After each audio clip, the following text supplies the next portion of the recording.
Hello, সবাই কেমন আছো? আশা করি সকলেই খুব ভালো আছো। আমিও খুব ভালো আছি। তোমাদের সকলকেই জানাচ্ছি আমার আজকের ব্লগটিতে সুস্বাগত। অনেকদিন হলোই আমার ব্লগে আমি ভয়েস দিতে পারছি না, কারণ আমাদের এখানে এত ঠান্ডা পড়েছে। তো যখনই ভাবি ভিডিওতে ভয়েস দিব তখনই আমার আওয়াজটা কেমন জানি হয়ে যায়। আজকেও হচ্ছে, কিন্তু আজকে অন্য দিনের তুলনায় একটু রোদ উঠেছে, তো রোদ্রে বসে ভয়েস দিতে বসলাম।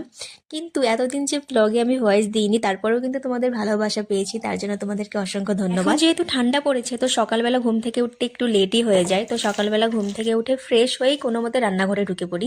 আর সকালবেলা রান্নাটা আমাদের এত তাড়াহুড়োতে হয় যে কোনো একটা যে ক্লিপ নিব সেটাও নিতে পারি না।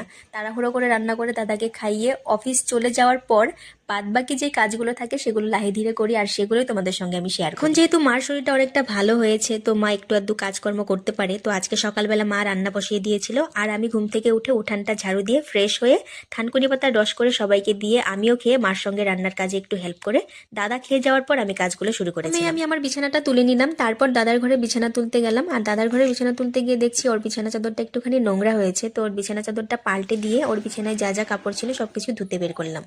আর এমনিতেও ঠান্ডার দিনে কাপড় চোপড় একটু তাড়াতাড়ি নোংরা হয়, আর ঠান্ডার দিনের কাপড় চোপড়গুলো ঠান্ডা জলে না ভিজিয়ে গরম জলে ভিজালেই বেশি পরিষ্কার হয়।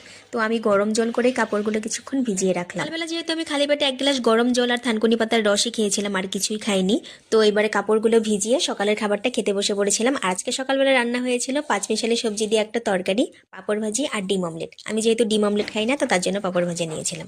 তো খাবারটা খেয়ে তারপরে অন্যান্য কাজগুলো হাত দিয়েছিলাম। আজকে যে প্রায় কত দিন পর রোদ উঠেছে, আর রোদটা যে কি মিষ্টি লাগছিল কি বলবো। রোদ দেখে দাদার ঘরের বালিশ ব্ল্যাঙ্কেটগুলো রোদ্রে শুকোতে দিলাম, আর আমিও কিছুক্ষণ রোদ্রে বসেছিলাম। ইচ্ছাই করছিল না রোদ থেকে উঠে বসে অন্য কাজ করি, কিন্তু কি করব, কাপড় ভিজিয়ে রেখেছি, কাপড়গুলোও ধুতে হবে। তো আলসে ভেঙে গিয়ে কাপড় ধুতে গেলাম। কাপড়গুলো ধুয়ে তো শুকোতে দিলাম, কিন্তু মনে তো হচ্ছে না আজকে শুকাবে। রোদের তেমন একটা পাওয়ার নেই, কিন্তু হাওয়া আছে, আজকে না শুকালেও কালকে হয়তো শুকিয়ে যাবে। আর আজকে দুপুরবেলা রান্না করেছিলাম ডালের বড়ার তরকারি, ভাতে আলু সেদ্ধ দিয়ে রেখেছিলাম, আর মসুর ডাল ভিজিয়ে রেখেছিলাম। মসুর ডাল বেটে বড়া করে আলু দিয়ে রসা করে তরকারি করেছি, আর সকালবেলার তো সেই সবজিটা আছেই।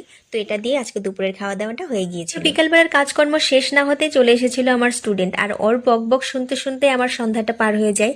তো যাই হোক, আজকের ব্লগটা এখানেই শেষ করছি। তোমাদের কেমন লাগলো কমেন্টে জানিও। সবাই খুব ভালো থেকো, সুস্থ থেকো, টাটা, লাভ ইউ অল।